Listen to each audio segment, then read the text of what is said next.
Assalamualaikum warahmatullahi wabarakatuh.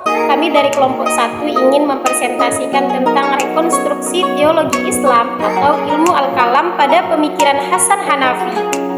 Nah, yang akan kita bahas pada hari ini yang pertama tentang riwayat hidup Hasan Hanafi, yang kedua metode pemikiran Hasan Hanafi, yang ketiga hermeneutika Hasan Hanafi, dan yang keempat teologi antroposentris.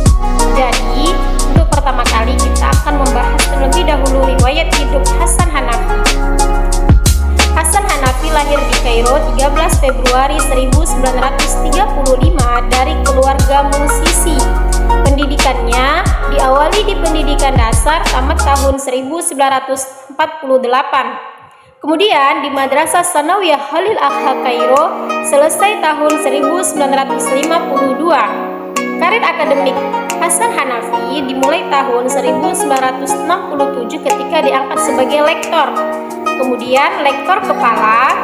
Selain itu, Hanafi juga aktif memberi kuliah di beberapa negara seperti di Prancis, Belgia, Temple University Philadelphia, Universitas Kuwait, dan Universitas West Maroko tahun 1982 sampai 1984.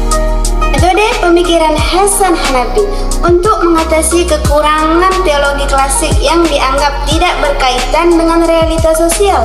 Hanafi menawarkan dua teori. Yang pertama, analisis bahasa. Bahasa dan istilah-istilah dalam teologi klasik adalah warisan nenek moyang.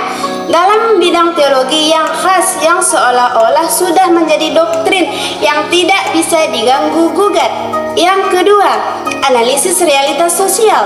Menurut Hasan Hanafi, analisis ini dilakukan untuk mengetahui latar belakang historis sosiologis munculnya teologi di masa lalu dan bagaimana pengaruhnya bagi kehidupan masyarakat atau para penganutnya.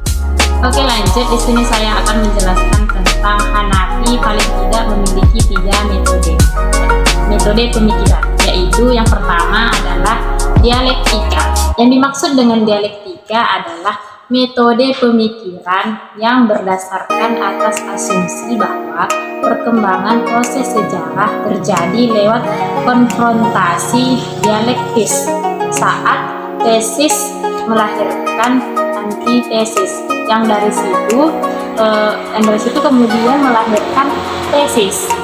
Nah, yang kedua adalah fenomenologi. Yang dimaksud dengan fenomenologi adalah metode pemikiran yang berusaha untuk mencari hakikat sebuah fenomena atau realitas. Dan yang ketiga yaitu hermeneutika, yaitu sebuah cara menafsirkan teks atau simbol. Nah, pada metode ini mensyaratkan adanya kemampuan untuk menafsirkan kondisi masa lalu yang tidak dialami, kemudian dibawa kepada konteks masa sekarang ini. Yang ketiga, masuk kita hermeneutika Hanafi. Menurut Hasan Hanafi, hermeneutika tidak hanya berarti ilmu interpretasi atau teori pemahaman, tetapi juga ilmu yang menjelaskan proses penerimaannya wahyu, sejak dari tingkat perkataan sampai tingkat kedunia. Nah, Hanafi mematokkan 3 syarat untuk menjamin keaslian kitab suci. Yang pertama, harus ditulis. Teks tersebut tidak ditulis setelah melewati masa pengalihan secara lisan. Yang kedua, keutuhan teks. Nah, keutuhan teks, semua yang disampaikan oleh narator atau nabi harus disimpan dalam bentuk tulisan. Masuk yang ketiga yaitu bersifat netral. Nah, jadi nabi atau malaikat yang menyampaikan teks harus bersikap netral, hanya sekedar sebagai alat komunikasi murni dari Tuhan secara interverbatim kepada manusia.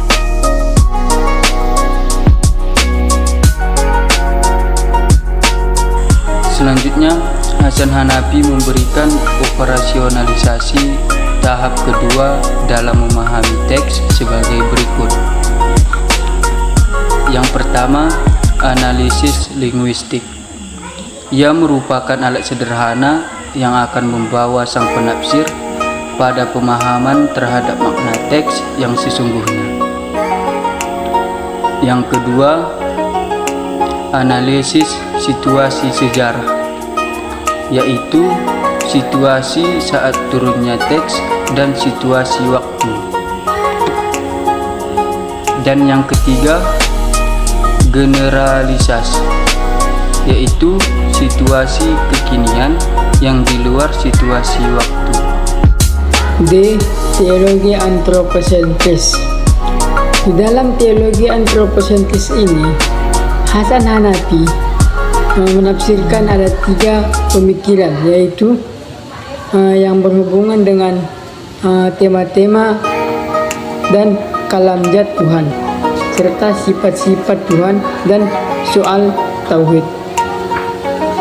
Zat Tuhan, deskripsi Tuhan tentang zatnya sendiri memberi pelajaran kepada manusia tentang keadaan akan diri, tentang kesadaran akan diri sendiri yang secara rasional dapat diketahui melalui perasaan diri. Kemudian sifat Tuhan. Di sini terlihat Hasan Hanafi mengubah tem-tem keagamaan dari yang spiritual dan sakral menjadi material, dari yang teologis menjadi antropologis. Kemudian menurut Hasan Hanafi, tauhid apa yang dimaksud bukan merupakan dari sebuah zat Tuhan, deskripsi ataupun sekedar konsep-konsep yang hanya ada pada pikiran kita sendiri ataupun pada pikiran manusia.